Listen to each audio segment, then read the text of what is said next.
I was born with sickle cell anemia. I saw my health decline in the US. Back home in Nigeria, my mom is a nurse. So I was never that sickle cell patient that you would always go to the hospital. My mom just took care of it at home. And up until 23, I had only been hospitalized once. It was just always home treatment because she was there. So we always caught the episodes as they were starting. So it never was a big thing.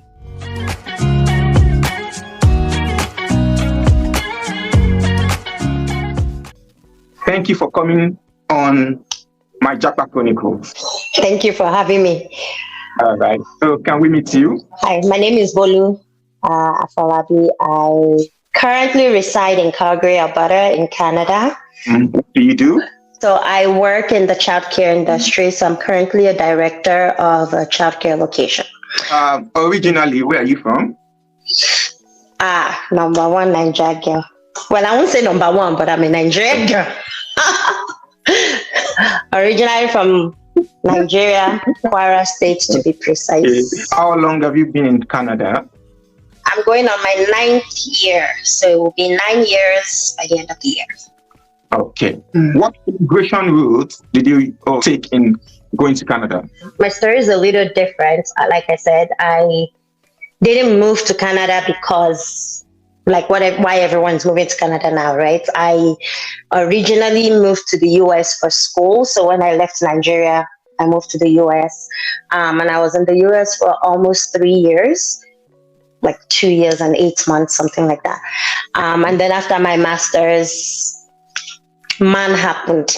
And so I got engaged, I got married, and he was in Canada schooling. So by the time we finished the entire marriage wedding process, I moved to Canada on a work permit.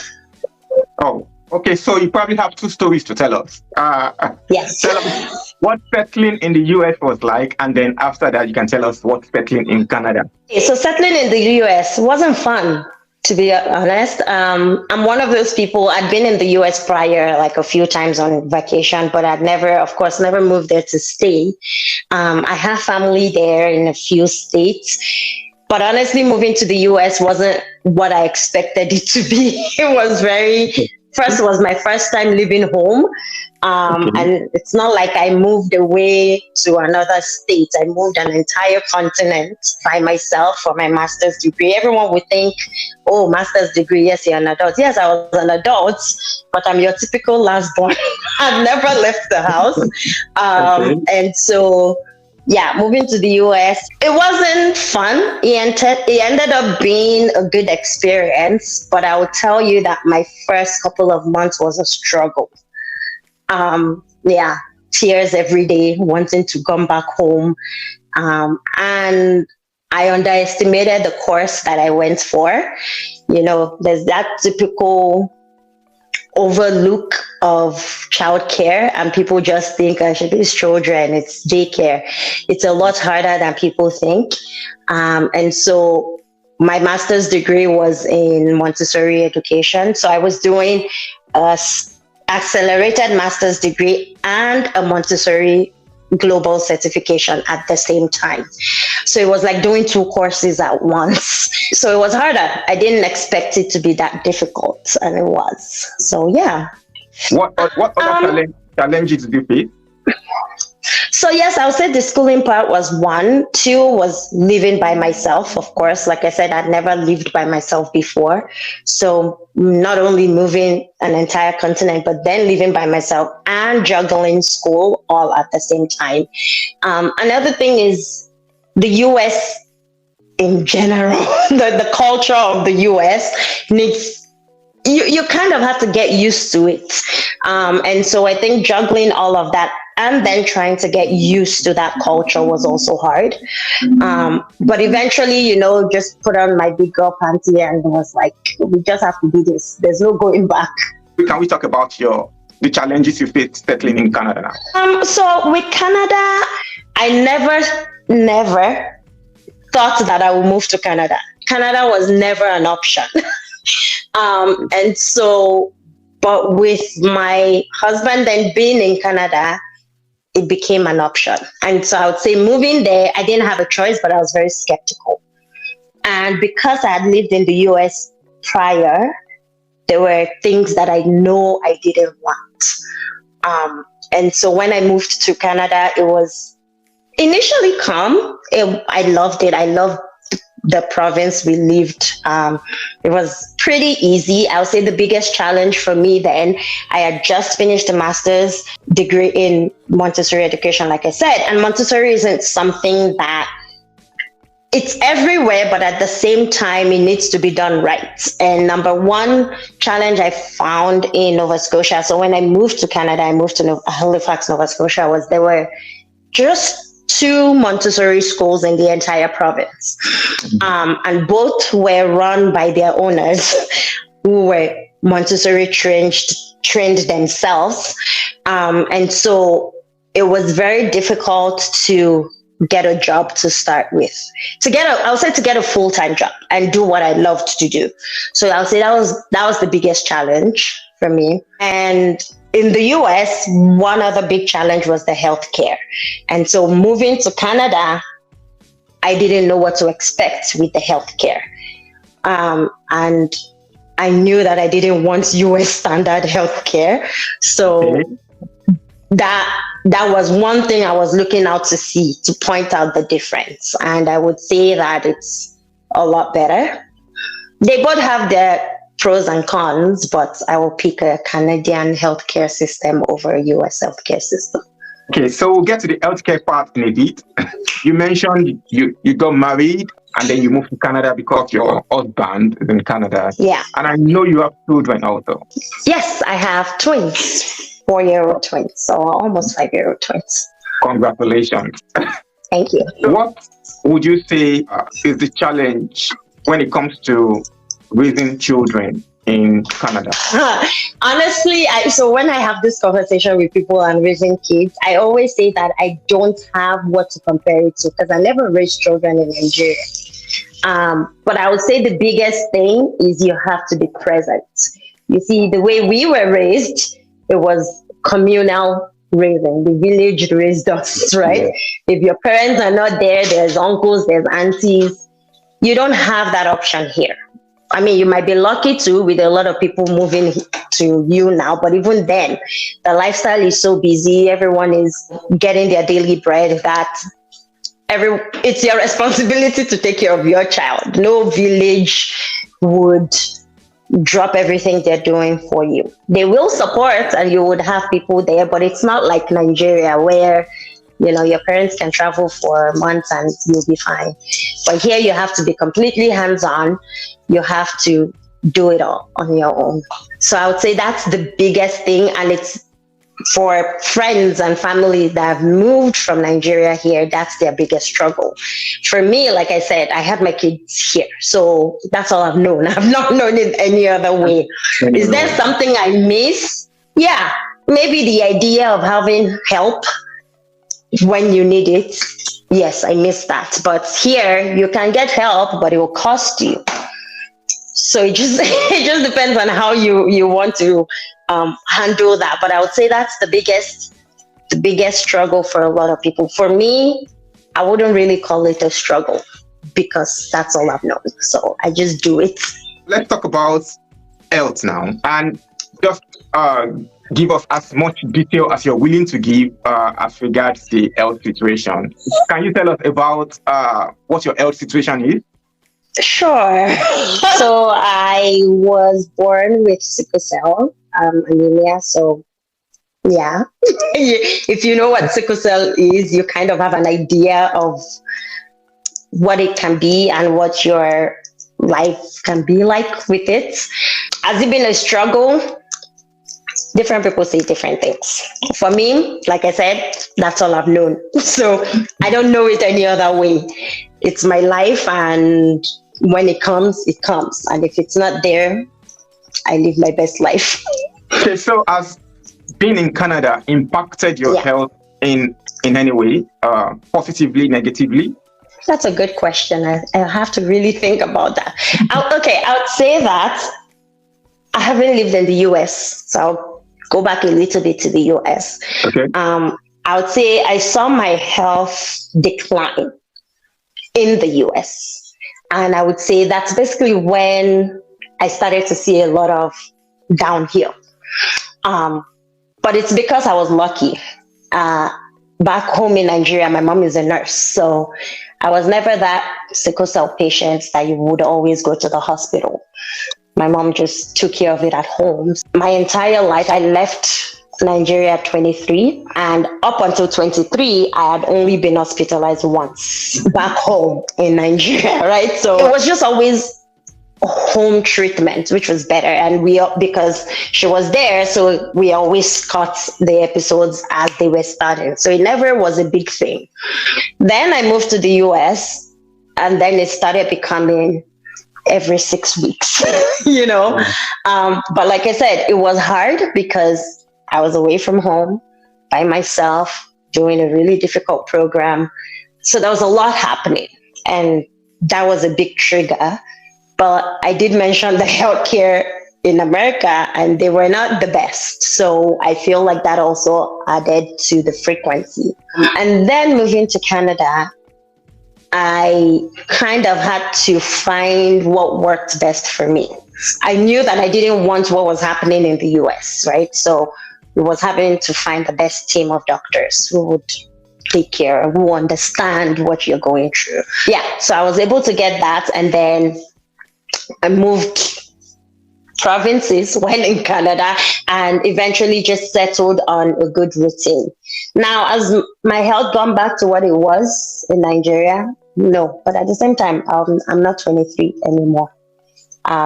Age also plays a part. So do I wish it's better? Sometimes, yes. Yes. Every time is a struggle. And the biggest thing with sickle cell is just knowing what your trigger is. And for me, my biggest trigger is stress. But then there comes me also working in one of the most stressful industries that you can find. Yeah. So it's a balance of when do you stop and how do you stop? And if it happens, how do you take care of it? Yeah. Looking at you, I think you're doing very well in that regard. You never know. Okay. So we move to the next question. Okay. Something out of health now, just a general conversation. Yeah. What's your personal view of black tax?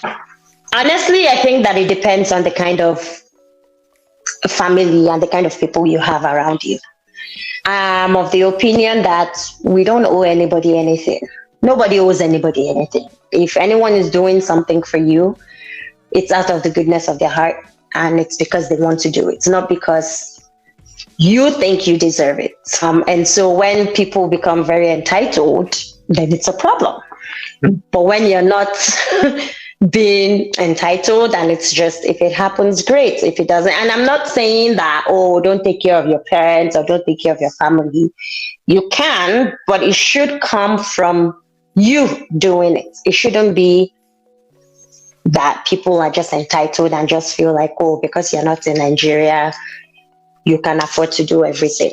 It's not always the case. And I think that's what a lot of people, not only Nigeria, Africans in general, the Black people in general that have relatives outside of the country, they just always think everything is rosy. But it's not always like that. Everyone has their own story to tell.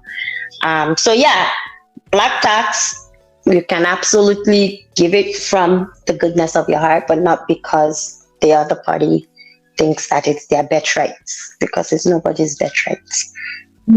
Okay, I like your perspective on that. What would you say are your wins or success stories having lived in Canada for 9 years? Number one, any little step is you thank God, right? You thank God for being able to get to where you want to. Am I where I want to be? No, but I'm grateful for where I am.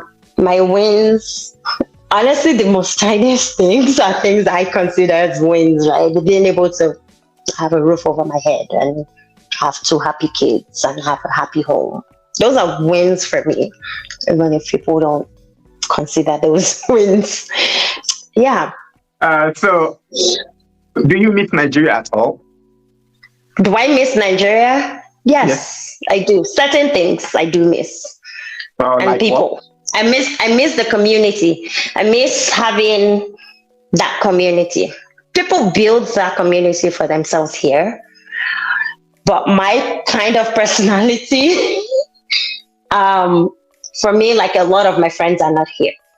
They're not in Canada and they're not close to Canada. So I miss that. I miss family, even if I get to see some of them often, but not all of them. Like I've been here 9 years. I haven't seen some of my family in 9 years. Yeah. So yeah, sometimes people expect you to say, you miss the food. Maybe I miss the bookers, but I can't do it myself. That means you can get the food, but you miss the booker. Yes. Okay. I know that feeling. Yeah, sometimes you just want that feeling. You just want that food that you know that somebody's sweat has fallen into it, but still. Yeah. Okay, so someone wants to come to Canada now. What would be one piece of advice that you would give such person? I would say be open. Be open to.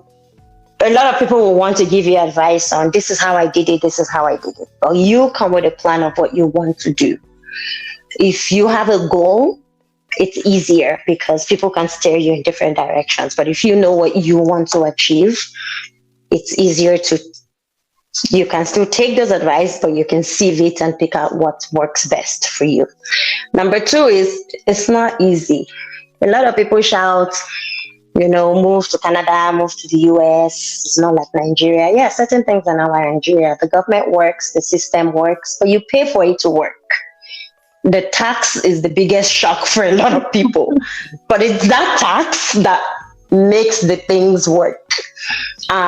So it's not like you come to Canada and all of a sudden everything is, a bed of roses. No, you hustle and you work to get what you want. But you know that you're doing it in a system that works and a system that would have your back whenever you need it. And be smart too, because people always have this thing about, Nigerians and Black people in general are smart, right? But at the same time, the Igbos here, the Asians, they're also smart. Everyone is selfish, believe it or not. So everybody wants to do what works best for them. So always have your own interest at heart and be smart about it. Don't let anybody tell you that this is the right thing just because you think they are better than you. Nobody is better than the other. Finally, do you think you would ever go back to Nigeria to settle? No. Can you explain further? Would I go back to Nigeria? No. Would I move to a different African country? Possibly. But unless there's a miraculous switch in Nigeria, which our parents and their parents have been hoping for. So I'm not very hopeful about that miraculous switch, to be honest with you. If it hasn't happened in 60-some years, 70 years, it's not going to happen in 10 years. Honestly, I'm not that person that says it's the government's fault. We as a people, the people of the Nigerians, they're also a problem. So until we can change our way of thinking and our way of handling things, the people make the government. So no matter how much you want to abuse the government is made by the people. It's you people. It's even your common people on the street are not good to each other. They're not nice to each other, not to talk of the people up there who are supposed to be ruling an entire country. So until that shift in mindset can change and the system and the things we do in the country changes, then maybe I can consider moving back to Nigeria. But until then, peace. Thank you very much, Bolu, for doing this with me. Thank you for sharing your story. Thank you. Thank you for having me.